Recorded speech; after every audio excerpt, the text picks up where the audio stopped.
Welcome everyone back to another episode of Q&A with Sharon's son George. I was my mother's caregiver after she was diagnosed with Parkinson's disease. Unfortunately, she passed on 1/1/2020 and we started together for Sharon.com in her memory. Today I have a special guest. I like to say even more than special because he's somebody who I really feel like I see 24/7. We're both so active, but he really inspires me. And there's one thing that sets him apart than a lot of people who I love everyone, but it's his honesty. And like I think today is a big important word is honesty, because I think if you're real in this world of awareness, then you're going to not only capture attention, but change the world. And he's changing the world, not just in the US, but in England and for everywhere, in my opinion, throughout the entire world. And again, it's just a pleasure to finally be able to talk to Carl. Please welcome and feel free to jump right in and tell us a little bit about yourself. Hey, George, it's so good to finally get to talk because we've been planning this for ages. So I am British from the East End of London originally. I'm married to Karen for 30 years, been together 33 years. I've got two adult daughters, one dog, one cat, a tortoise, apparently. And I live in Derbyshire near Sheffield in the UK. I've been a long-term charity leader, sort of social entrepreneur, I guess. Before that, I was a banker, and I was diagnosed with young onset coming up 15 months ago, but was symptomatic looking back for probably, I'm going to say, around 8 years. So by the time they got to me, I was bilateral loss of dopamine in the DAT scan and pretty symptomatic. But being a typical man, George, I didn't do anything about it. I ignored it until it was unignorable. So that's me. And I'm the voluntary CEO of Spotlight YOPD, which is unique in that it's a patient-led charity. And we focus on the young onset world of Parkinson's. Well, it's again such an honor to have you here. And one stigma or thing that people misinterpret about Parkinson's disease that it's the elderly man disease, and Yeah. that's why it's such an honor to not just have you here, but to watch you in a way grow. Even though you're kind of a big guy now, to watch you grow online, because I know you will get into it how important social media is because you can Yeah. reach so many people. But really, again, the honesty and the stories, and just I have to tell you, I don't hate a lot of things, but I hate seeing you struggle. And it kind of drives me in my heart to want to do more. And that's really why we do what we do and why we're even meeting today. Maybe you could tell us a little, rewind a little back to maybe some of the front, prior to this question, which I get a lot when asked about my mother, but some of the first signs of Parkinson's disease. Well, it's fascinating, really, for me because, and maybe for those listening, in that there's the physical symptoms that you end up going to the doctor with. But then when you get a greater awareness of the disease, you realize that you are carrying other symptoms for a lot longer. So, for many years, people would say to me when I walked in a room, "Have you hurt your leg?" This happened all the time. And I go, "I don't think so." And of course, what was happening was that I was dragging my right leg. But I didn't do anything about that. I then, looking back, realized, and only realized this was a thing probably a year ago, that from about 2016, I stopped feeling joy about things. Now, I'm like a really happy person. You know, my face masks a bit, so I might not show it on my face all the time. I'm medicated up at the moment, so I was a bit more animated, but I stopped feeling a buzz about things. I remember taking my kids to Florida and feeling nothing, and I was motorcycling fast around the Ardennes on a sports bike with some mates. You know, we were good bikers and not getting any thrill. So there was that. So I was getting like low mood. But and then I was working out a lot. So I was running marathons, mountain marathons, doing endurance cycle challenges over the Alps and cycling across deserts and all that kind of stuff. But I developed this terrible shoulder pain, which went on for years. And I thought because of the exercise, it was kettlebells and working out and training. But even when I stopped, it wouldn't go away. So there was that. But the final thing that took me to the doctor was I started to develop what I thought were muscle spasms, which I now know to be a form of dystonia, in that which is kind of like cramp on steroids. I was watching my leg muscles clench and my hands would clench and or my forearm would start shaking and clench and my feet would curl. And eventually, I was having lunch with a friend and he noticed the physical symptoms. And he said to me, if you don't go to the doctor, I'm going to phone you every day until you do. Mhm. And that put in motion a very long and torturous diagnosis process, which took about 18 months, which was quite traumatic along the way. But they were the things that I added up over time that made me want to go to a doctor. And then there was some other stuff, like I was struggling with my bladder, which I thought, is this my age? So I'm 52. Well, I was 48 at the time, but it wasn't. It was just classic Parkinson stuff. And I was getting some sleep issues. I actually tore my bed sheets several times with vivid dreams. Like my feet would dig into the sheets and literally rip them. I'd pull all the covers off. It was driving my wife nuts. She would have to keep buying bed sheets. Yeah, so there was all these things added up. In the end, I sat in front of a doctor and sort of went, I think I've got a problem, but I don't know what it is. I'm so sorry you have to go through all that, and kind of reminds me a little bit what my mother went through. And just again, we have to really keep fighting so we can end this. One thing you actually mentioned, and I'm curious about the healthcare system in the UK and where you're located versus the United States. For here, I don't feel we were prepared. You know, again, my mother was only 69, so she was young when she passed, and Uh, we went to 15 doctors. Not one of I, them could really figure it out. So I'm curious how much better or similar healthcare is in your country. well, the people who work within the National Health Service are generally speaking incredibly sacrificial individuals, but the system itself, I think it's fair to say, is pretty broken. So I went to the first GP. He said to me, I think you got MS, and then sent me for a full spectrum of blood tests, which came back clear, apart from diabetes, which was a shock because I was teetotal running marathons, Mhm. and that they thought I was type 2, but it wasn't. It was like a late onset type 1 autoimmune version. I found out later. Got the right treatment. That took ages, and to this day, I've still not been able to see a diabetic specialist. So that's how difficult it is. Mm. Um, but I also did an MRI, which came back clear. And at that time, then they said no further action. So I then was going downhill. I saw a second doctor who put me on watch. And then I phoned in desperation to get an emergency appointment. And the third doctor said to me, this is something neurological, but get this, George. They said this is categorically not Parkinson's. And they had tears in their eyes. And I thought, you think I've got MND or something? Because I was getting these fasciculations in my muscles that come with MND, but they only happen after being put my body under stress. So that led me to getting what they call an urgent referral to a neurologist. But after nearly 9 months, they still hadn't answered that referral. So I still hadn't seen a specialist or an MDS or a neurologist at that point. So, long story short, I was actually walking across the Great Hall in Westminster in House of Commons to speak to for a meeting, and someone I know saw me and said, "Have you got Parkinson's?" I said, "Well, I don't think so, but I'm having investigations." And they said, "Let me give you a name," and they gave me the name of a private neurologist, and I phoned them. I had an appointment within 3 days. I went to see them. They prodded me and whacked me with some bits of metal for half an hour. And then they said, I'm 99.9% sure you got young onset Parkinson's.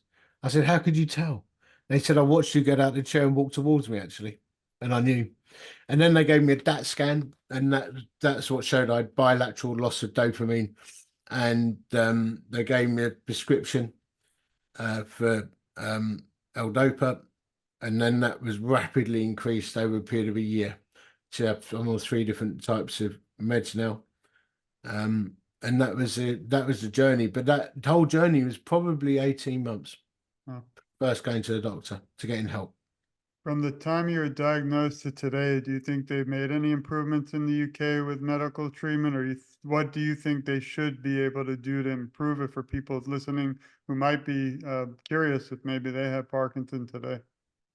Well, my feeling would be that if there is any red flag for anything neurological, that needs to be fast tracked through. Because if I had got MND, there's a chance I could have been in serious trouble very rapidly. Um, but you kind of just get almost forgotten. You know, when that MRI came back clear, that should be a red flag for like MND or Parkinson's. But the system's so disconnected and disjoined that nothing was followed up. So I really think we need special attention on neurology, because not not because I've got it and I think they should pay more attention, but because it's so fast growing. Yeah. And if we don't get this right, then the system's going to be completely overwhelmed. But we're just not geared up for it. And in the UK, it's something of what we call a postcode lottery. We have postcodes here. You have something else, don't you? What do you call yours? Your address thing? You have numbers, don't you? Whatever you call it. Or Oh, which, or, who knows? don't you have an address? We have a postcode at the end. Yeah, You have numbers. I don't know yeah, what it's. street address. Yeah, whatever it is. Depending on your postcode, it depends on what treatment you get. Zip code. So, so if I live where I live, it's very hard to get access to any specialist help. So at the moment, you can't tell, but I have a lot of trouble with my speech when I'm off. I need a speech therapist, can't get one. I need neurophysio, I can't really get one. But if I lived in London, I get a whole holistic service because it depends where you live here. What about can you get through anything online, like through any of the organizations, for speech for? Yeah, so we pay national insurance for our healthcare already out of our salaries or income. And so anything like that, if it's not referred, we have to pay for it privately on top of what we're already paying.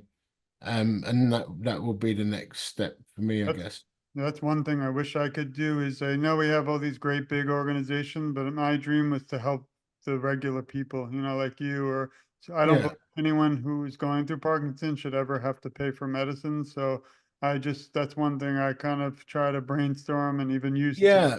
And they Sharon. have that system here. So some conditions you don't pay for prescriptions in the UK, but Parkinson's isn't one of them. Yeah, that's a problem. So we need to pay for the drugs that keep us alive. If I was a superhero and the Hulk, I would turn green right now. So that makes me, again, I don't want to see anyone who has, it's not anyone's fault you have it. You shouldn't have No. to be penalized in a way. And we just passed the national plan here to end Parkinson, Voilà. but I don't Mm. know. Now it's, just because you pass it doesn't mean it's going to be implemented properly. So that's the Right. next step. But I Yeah. hope someday the UK and every country will take that same plan and in a way mirror it in your country. I hope they do that because it Yeah, should we be. have something called the Parky Charter, which I Oh, was involved in with Parkinson's UK and Cure Parkinson's Always Spotlight. We delivered a petition to turn Downing Street, and it's calling for all the improvements we've been discussing, really, um, and where is financial help for where access to is it now? disability. Where is Mm. it now? Like, is it being seen or are you just trying now? Or Well, it's been in front of the Prime Minister. And now we're trying to keep the momentum going, but we're on the verge of a general election here. right? So we've really got to see how the dust lies because there will be a change in government in the UK, no doubt about it. So Well, if the we'll Prime see. Minister is watching this, please support Carl and Help us. Yeah, and come on. please, and everyone listening in the UK and around the world, share this because not only do we want to support Carl, but we want to end the Parkinson's in the UK and around the world, not just in the US. One area I wanted to shift a little because I think it's incredible is your, social media. I don't know why I'm on everyone, but we both are. But yours is so heartfelt and inspiring. I Yeah. know many people out there who might not be following Carl in a minute, actually. Maybe I'll do it now. I'm going to share, if you don't mind, some of your incredible work. And so this is the YouTube. So if everyone can go to YouTube and then at Young Onset Parkinson's, please subscribe and listen to Carl. And then if you want to mention any or other, I know you have TikTok's my favorite, but I know you're more active now on Instagram and things, but maybe you Yeah, can. I'm trying to do a bit of Instagram, but I keep posting bonsai videos, and I don't think it's going down well with the young I like onset. But I'm young onset Parkinson's on TikTok too. it. All right. Yeah, I need to get back to that. Yeah, so I just think, um, they call it advocacy, don't they? But I'm a gob on a stick, really, and I just want to document the journey for everyone else. Because I think if I can break stigmas around stuff like anxiety, physical symptoms, bladder problems, insomnia, all of that stuff, then it makes it easier for other people to talk about it. That's why I admire you and people like Michael J. Fox, because you both could live a private life and deal with it on your own, but instead you fight back and you do want other people who might feel they're alone not to feel alone. I'm kind of similar. Obviously, I don't have Parkinson's, but I felt like I almost had, secondary Parkinson's, Yeah, my yeah, mother through it. And, a lot of people, unfortunately, caregivers, their loved one passes and they move on, mm, they just forget it, but I chose not to do that. I feel like she lost 15 years of her life alive, plus mm. 15 afterlife. And I feel that, when I felt alone as a caregiver and she really felt alone as an individual Tough struggling with it. journey. So Yeah, that's why I just decided, 4 years ago that I can't stop till this disease ends. Because whether it's a caregiver or a person fighting this disease, I don't want anyone to have to live with it. One area I yeah, also impress is your really personal goal too. And let's leave Parkinson's for a minute. But a lot of the work you do is so incredible around the world, from Africa to UK, but even in America, you're reaching us. So maybe you could talk a little bit about faith, religion, yeah. and how it really inspires you, not just to fight for Parkinson, but to fight for other world problems. Which again, I love when you were in Africa, I believe, and Yeah. definitely liking and following along. I felt like I was right with you by your side. Thank you, mate. Yeah, I've just come back from the Democratic Republic of Congo. With a colleague, we're looking at initiating a work amongst the effectively slave cobalt miners, kids as young as 6, mums with newborns on their back. And they're digging cobalt out, which goes under all our EV batteries and mobile phone batteries. I'm not anti-EV or technology, but I'm anti-6-year-old kids mining it. And it actually gives them Parkinsonian syndromes because it's so toxic. So I've just come back from there, and basically I'm a Christian. I didn't come from a Christian family, but I met Christ, if I could put it that way, at 18, and that's been a driver of my life. My faith is a very practical one, in that I try to live out the teachings of Christ and help people who are broken. I spend a lot of time trying to reach forgotten people in what I call forgotten places. Um, and so, yeah, just come back from Congo. I actually live in a super deprived community in Derbyshire here. It's a bottom 1% area of deprivation, where people live 10 years less than others. They live 30 years less than people 3 miles west without chronic health trouble. And now I'm very much one of them, wrestling with these two chronic conditions, particularly Parkinson's. And it'd be easy for me to do a runner. When I first got diagnosed, I thought maybe I'll die in Florida, George. Let's go there, or Provence. But actually, I know that my life is about being amongst hurting people. Yeah. I've just taken semi-retirement effectively from those day jobs. And I'm still very much involved because that's my personal faith. But I'm giving much more time now to Parkinson's advocacy and work around the Congo type areas and stuff like that. You know what? It was crazy. Go to Congo with diabetes and Parkinson's. I mean, it's like the Wild West. I thought I was going to die. In fact, where we went, um, it was very dangerous, and people have been killed going where we went. But I thought my mate's going to die in a hail of machine gun bullets, and I'm going to die falling off the edge of a cliff. It's a little balance. I had to walk across a pipe that was the width of a sofa, 20 foot up in the air, and I thought Beech is going to die falling off a pipe. I thought, why am I even here? This is stupid. So, but yeah, that's a major part of my life, and the way that feeds into Parkinson's. Yeah, I'm a man of faith. I've got hope. I pray. I practice what some people call mindfulness, but I pursue peace, and um, and that has been a great source of strength to me, because I think we need to engage the spiritual side of our lives as well. Call that whatever you want, but for me, I think having that sense that life is a gift and it's precious, and I want to make this life count. So I'm still trying to squeeze as much juice out of this as possible, or me having young onset Parkinson's is a wasted opportunity. You Yeah. know, I don't like having it. I don't like what it's doing to me. It's Yeah. not my friend. I hate it.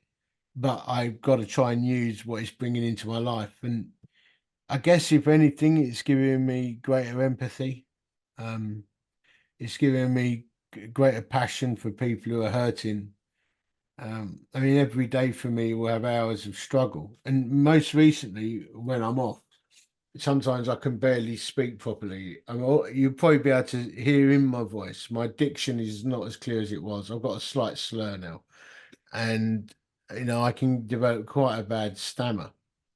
But the gift of that to me, and it's not a gift, but the gift of that to me is it helps me understand people who can't communicate. In terms of my faith, I prayed and said, look, all of me belongs to God, but if you could leave my mind and my voice, that'd be good because I could tell my family I love them and do some good things. And then when my voice was severely impacted, that was um, that was a real wake up call, and that hurt. I probably cried on and off for a couple of weeks in frustration and not fear, because I'm not a fearful man, but in frustration. But that again, it stripped me. This disease, it's stripping me of ego, and it's stripping me of whatever vanity I had left. It's incredibly humbling. Um, but that is actually a good thing, I think, George. Yeah. I think that's a powerful thing if you harness it. Um, so yeah, hopefully I'll have a good few years left of serving spotlight and trying to help broken people. Look, I'm no Angel Gabriel. I've got my flaws, but I am passionate and I care. And I feel like the disease has stripped me bare in many ways. Every day it schools me. Um, but if I can share my experiences with government, with people in power, and with the ordinary man and woman like me, who's maybe a stage behind me, and help them, live well now and realize that okay, it's going to get us, but it's not a death sentence immediately, and let's keep fighting for the cure. Um, then that's a good thing. And there's that phrase, isn't there? Wise men and women plant trees in whose shade they never sit. And that's what I'm about, really. I think if in my short tenure at Spotlight, if I can pave the way for others to have it better, then that's a life well lived. So that's what I pray for.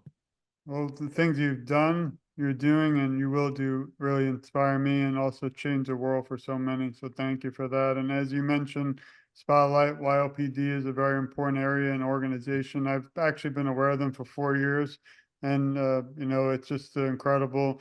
Whether I'm in the U.S. or not, how important these organizations are, how we need to donate, support you and all Thank you. those going through this. So maybe for a moment you can talk a little bit about Spotlight YOPD. I know I had the honor to speak to Emma from one of Yeah, the she's ace, isn't she? amazing, but actually a lot of the individuals I consider family here at Spotlight, and Yeah. that's my goal really, is that the world knows about Spotlight, not just me. Hey, come on.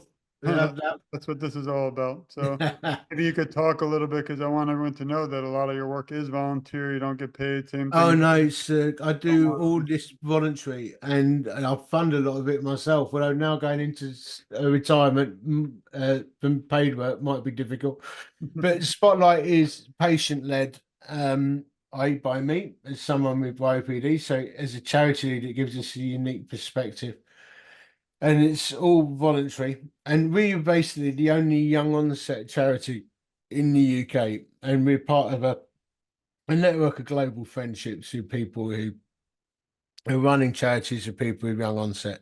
Young onset isn't just about the stage of life we're at, typically diagnosed 50 or under, although that's a little bit of a grey area with late diagnosis and stuff. And some people are showing young onset signs and specific symptoms into their late 50s.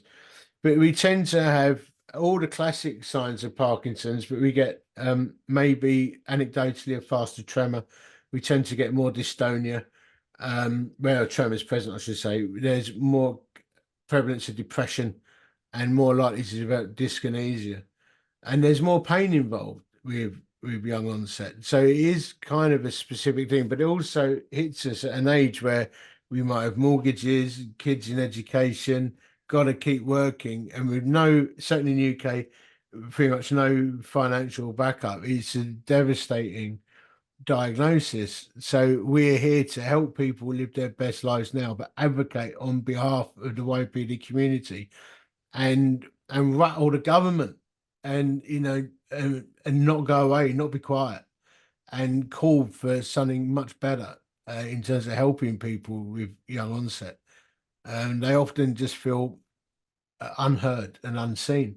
So in the UK, there's only about 12 to 14,000 people with young onset. So it's an extremely rare disease, which is why the GP didn't recognise it. So we're also in the business at the moment of educating primary care doctors and neurologists. I spoke to a group of neurologists in Wales the other day, and some of them weren't even aware of some of the specifics around Parkinson's, let alone young onset. So we plough on, George. Yeah. We One thing, relentlessly plough on. one thing I noticed that a lot of the young onset do stick together, and it's almost like a community Yeah, of their own. And obviously, they're all on social media, but it's really yeah. I've become really close with a lot of the greatest, It's some of the cool, big, isn't it? yeah. Yeah, they're good Uh, guys. It's an amazing tribe. Yeah.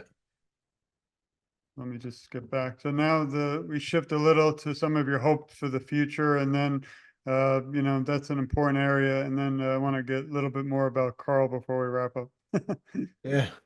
Hopes for the future. Well, I guess it's one battle at a time. I'm opening up a few battle fronts, but I'd like those diagnosed with young onset to get fast tracked to financial help, fast track for the neurological care that they need with more holistic care and better understanding in the workplace. We've got people. I run an online support group. It's global for people with young onset based on Facebook. And there are people who still don't disclose to their employers that Mhm. they've got Parkinson's because they're fighting to lose their job. I mean, in the 21st century, you can make it up.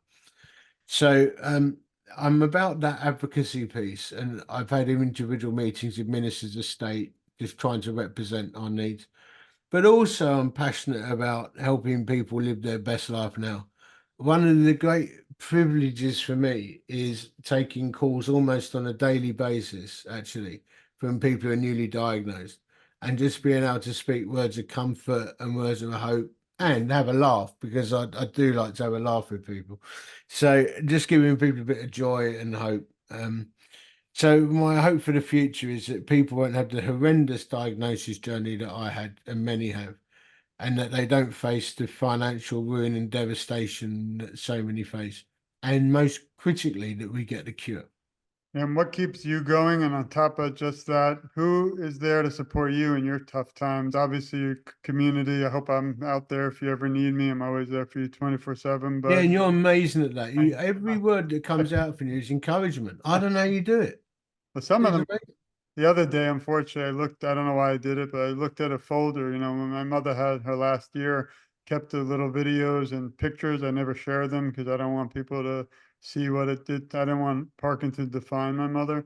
But I don't Mm. know why I looked at that and then I started posting how much I hate the disease, which is true, but I don't want to be too negative, but I do hate it and I hate what it Yeah, well, I'm all about realism. does. And one, just this a bit of a deviation.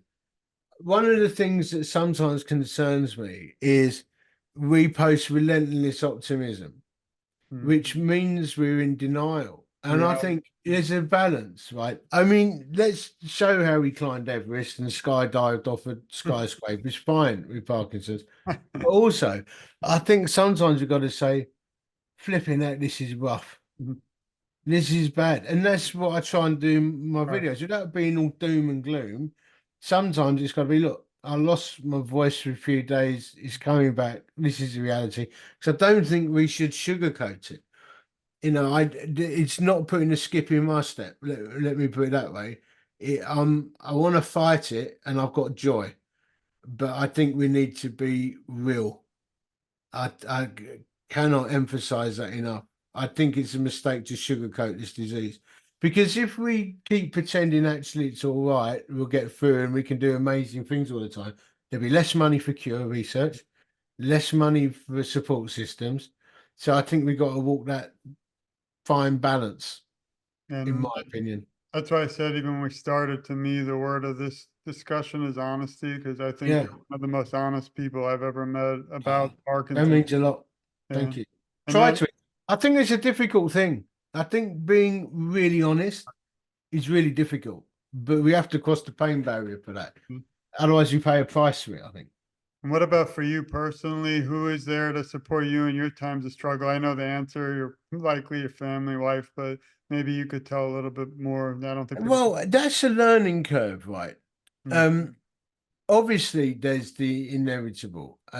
My wife, my two adult daughters are incredible. They wrote the most lovely cards and messages to me on Father's Day. Happy Father's Day. Sorry, I Thank forgot. you. It was They yesterday. put a lump in my throat. We're British, right? We're a little bit reserved, but Mm. they wrote the most loving stuff to me. And my parents, it's been hard for my parents in their mid 80s to see their son unwell. Let's be honest. I mean, that's a terrible conversation to have. When I was stammering so bad over the last week, I'm so much better tonight, thankfully. It made them cry. So look, family is there, and that's amazing. Um, you have to face the inevitable consequences in your working life with this. Mhm. And my work colleagues are some of my best friends, but they've got organizations to run. And that's lonely when you're having to step away from them because you don't want to be a liability. Yeah. So the other support circle for me is the guys I hang out with at Spotlight. There are people, my board and Gainer, and people like Ellie and Ed, they'll be listening, and Emma and Matt. They'll know who they are. I'm probably going to miss someone now and totally cheese someone off. But there's a whole, that's the Parkinson's. I blame Parkinson's, what if I forget someone? So there's a whole crew of people that I'm growing closer to. And then I've got my support group online, a whole bunch of them. We message each other and support each other. Um, and that to me has been absolutely precious. There are people who are walking through the disease at different stages, some behind me, some ahead of me, and it feels like family. Um, and that's a beautiful thing, actually, I think. And now I we hit, draw strength from it. I appreciate it. Now we go to the hard hitting questions. So you ready? There you go. First one is, can you list three words that best describe who you are? Not that hard. Okay. Um, Dogged, uh, loyal, and irritating. I don't agree with that one. It's your words, not mine. Thank you. What is it? Here's my favorite one. What is one moment that sticks out, or one most memorable moment that stands out through all of your work so far with awareness that you could share? So the one, it might be when you traveled, to the to Africa, but maybe you could tell us what's the one most memorable moment. I know so many. Yeah. Um, I if we were going to stick to Parkinson's, I mean the Congo thing was like walking into hell, and I'm still processing that, and I'm going to be doing something around it, but it was mind blowing. And there's some stuff I can't share, but if there's one moment, I was in a one-to-one with two witnesses, politicians with a minister of state. And politicians are hard, man. Like they're hard-nosed dudes. They're tough cookies. And I shared my story, and she wept. And I saw humanity break out in her, and she was lost for words. And I was calling for more help for people who just felt forgotten. And that moment, it was a unique, almost holy moment, if I could use that word. And I came out of that meeting thinking there is hope for change. If we can touch hearts, there is hope for change. And I think by being honest and vulnerable and real and wearing our hearts on our sleeves, we may see the change we long for. That was a standout moment for me. Thank you. And is there something you would have done differently if you look back 10 years, you know, kind of as a Carl today, talking to the young Carl 10 years ago? Yeah, travel less, Well, be now at home more, be at home more. well, now we have everything virtual. Like I would never have had the honor to Yeah. meet I people. think I missed out. I'm like many people young onset. I think many of us are um fidgets, a lot of high achievers in that world, workaholics. And some stuff I did bore no fruit. You wouldn't know that at the time, but I look back and I think I probably could accomplish the same and not missed quite as much of my kids growing up. And I'm grateful that they love me and we're super close. But I would say to young Beachy, just get yourself home a little bit more and spend more time with your kids and your bonsai trees. That's what I think you just got me a new word. Oh, I think I'm an awareaholic, like a Parkinson's awareaholic, because I can't. Some I'd say. days, like when I see all of you struggling or think of my mom, I feel like it's not only in my blood, but it's like not. I don't want to call it a passion because I don't want to have to any of us to have to do this anymore. But I Right. almost feel like I don't drink, but I feel like it's like in me and I can't stop. Some days I feel like tell my wife a dump truck must have rolled over me and then and roll back over because I can't do anymore. And then I get up and keep doing it because until we have a cure, just what we have to do. So just a few final ones. If you were asked to write a script to a movie about your life story, what would you call it? Eat less pies. Nice. And I mean, I could keep you here all night because it's been such a pleasure to finally meet and talk and learn and live and laugh with you. And luckily, we didn't get to the crying, but I have a feeling if we spent enough time together, we'd be, you know, if you could leave well, first of all, before I ask that, do you have anything you wanted to share that I might not have touched on? Or please support, again, Carl with everything he does. I mean, we love him, and I know you will too if you give him an opportunity and you follow him and support him. And he's not really just about Carl. He's really fighting for so many voices that might not have Yeah. a voice. So maybe you could kind of touch on anything you might have wanted to also bring up. Only that I'm keen to talk with people if you've been diagnosed with young onset. If you're in the UK or overseas, always happy to have a chat. Check out Spotlight, YOPD.org. There's loads and loads of info on there. We do a little podcast ourselves too. But more than anything, I'm all about relationship, really. I just want to meet people in the community. And I'm not talking about the big cheeses. I want to meet people with influence, of course. But actually, I think change comes from the grassroots. And I want to mobilize a grassroots army or be part of one that is being mobilized. It's not for me to do all the mobilising, but maybe I could in some way be part of that. Yeah. But I think it's grassroots action that will make the difference now, not the policymakers, not the politicians. Yeah. It's a groundswell that will bring change. So I'm around. Talk to me. Drop me a line on social media, and let's conspire together. I would say. Thanks. And you already touched on it, but if you could leave the Parkinson's community today globally with some words of encouragement, what would they be? To the global Parkinson's community, I would say, hey, uh, they welcomed me in so fast, and that was so precious. And let's keep being those people. Very rarely have I seen conflict. I've seen a lot of grace, a lot of encouragement, and more of that, more of that. And together, as people often say in the Parky world, together we're stronger. Yeah. And I've appreciated them cheering me on so much. Their stuff on Insta and TikTok inspires me every day. Um, keep being those people. Let's not lose hope, but let's be real and honest where it's crap. Yeah.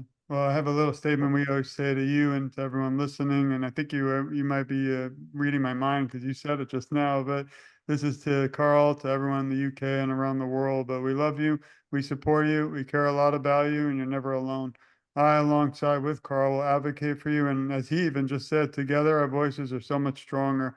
And I always say I'm just getting started because every day I wake up and see Carl talking, or some days it's fun, some days tough. He really inspired me to keep going, and to whether I have pain in my own back or whatever, I don't think it's important because there's so many more people battling this disease and we have to end it. And I personally feel if we all work together, we will end it. The 1% that's tough to work with, I don't understand, but we don't need them. We fight the 99.9% together. Absolutely. So Yeah. I really just want to thank you. I want to thank Spotlight. I want to thank your staff too for all the time planning, and it just was really worth the wait. And hopefully this is just one of many together, and we send our Hope love so. to Yeah. you and your family. So thank you again, Carl. We love you. Thank you, George, for what you're doing. You're amazing, mate.